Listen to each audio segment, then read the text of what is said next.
With the help of a fake White House reporter, Donald Trump just humiliated himself and the United States in front of a world leader. Stay tuned for my breakdown of all the cringeworthy madness coming up next. A few hours ago, I had a text conversation with my brother John about something that happened at the White House yesterday, and I ended it by saying this is so embarrassing for the United States. And as soon as I switched to the X app, I immediately saw today's installment of This is so embarrassing for the United States. I will show you what I saw in just a minute, but first some context that includes Rosie O'Donnell, Marjorie Taylor Greene's boyfriend, and the Prime Minister of Ireland. It already sounds like something Donald Trump would call the weave. Let's begin with Rosie, who might be best known for her skirmishes with Trump. And because the thin-skinned Donald never forgets those who have criticized him, she resurfaced this week in a big way. Let's pick it up with a video post she made yesterday about her new life, and of course some thoughts about Trump's chaos. And I'm here in Ireland, and it's beautiful. Although I was never someone who thought I would move to another country, that's what I decided would be the best for myself and my 12-year-old child. And when, it is safe for all citizens to have equal rights there in America, that's when we will consider coming back. It's been heartbreaking to see what's happening politically and hard for me personally as well. The personal is political, as we all know. The mainstream media has been letting us all down there in America, where the fourth estate is required in order to maintain a democracy. And,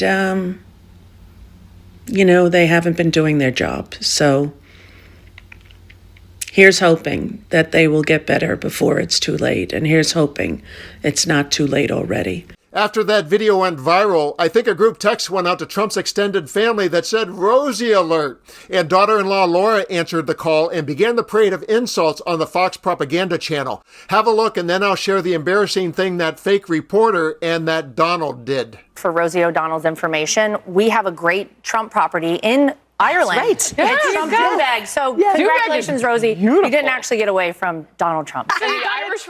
And that brings us to our breaking story. The guy I called the fake White House reporter also happens to be Marjorie Taylor Greene's boyfriend. He also got the message and invoked Rosie's name while Trump was meeting with the Prime Minister of Ireland. And here's the embarrassing moment. Not necessarily for him or Donald because they have no self-awareness, but for you and me. Ireland is known for very happy, fun-loving people. Great attitude, many in this room right now that I've met. Why in the world would you let Rosie O'Donnell move to Ireland? I think she's going to lower your happis level. That's true. Thank you. I like that question. You know Do you know who she is? Yeah. You better off not knowing. His name is Brian Glenn, and you might remember him from the previous shame he brought our country less than 2 weeks ago. Why don't you wear a suit?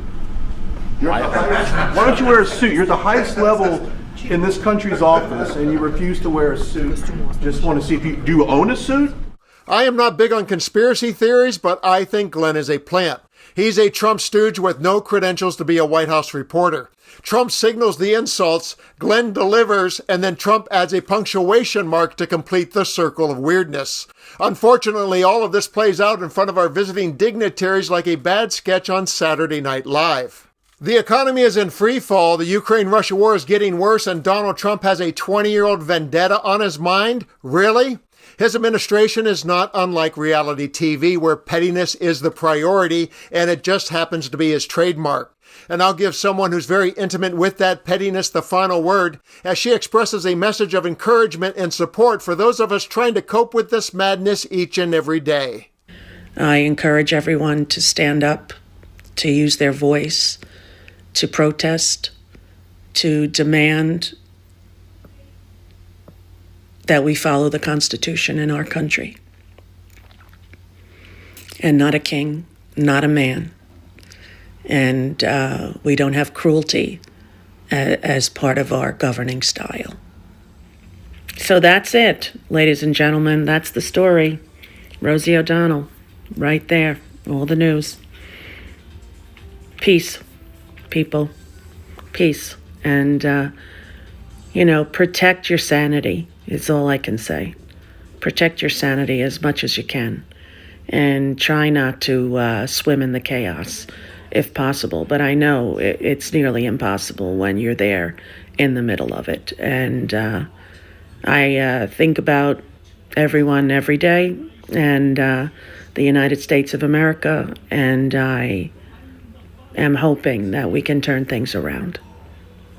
I'm counting on you, all of you, to do what's right. And I think deep down inside, we all know what that is.